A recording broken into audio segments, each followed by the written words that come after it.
El yurtini sevgan, uning taraqqiyoti va farovonligi uchun sidqidildan xizmat qilgan farzandlarni tarix ham siylaydi. Xalqimizning tinch, to'kin va barqaror hayoti, yorug' kelajagi yo'lida kurashgan insonlar nomi haqli ravishda adabiyotga daxldordir. O'zbek adabiyoti va madaniyati rivojiga unutilmas hissa qo'shgan atoqli adib, O'zbekiston qahramoni, O'zbekiston xalq shoiri Erkin Vohidov tavalludining 89 yilligiga bag'ishlab tayyorlangan videorolikni e'tiboringizga havola etamiz. Erkin Vohidov 1936-yilning 28-dekabr kuni Farg'ona viloyatining Oltiariq tumanida o'qituvchi oilasida tug'ilgan.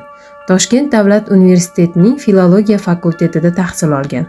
O'qishni tamomlagach, turli gazetalar va jurnallar, nashriyot va tahririyatlarda ishlagan. Yoshlik jurnalining birinchi bosh muharriri bo'lgan. Erkin Vohidov ijodida hajviy yo'nalish alohida o'rin egallaydi. Donish qishloq latifalari matmusa haqida bo'lib, shoir unda laganbardorlik, sotqinlik, xasislik, ta'magirlikni mazax qiladi. She'rlari hayot kuzatuvlari, chuqur ma'nosi, o'ziga xos ifoda vositalari bilan qiziqarlidir.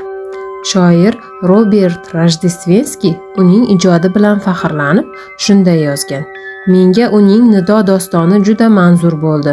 Uning Bengal shoiri Nazrulla Islom haqidagi ko'p qirrali va jarangdor ruhlar isyoni dostoni yoqdi.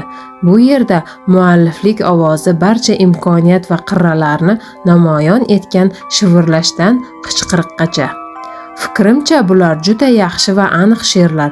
Shuningdek, ularda dono, xotirjamlik va kenglik mavjud.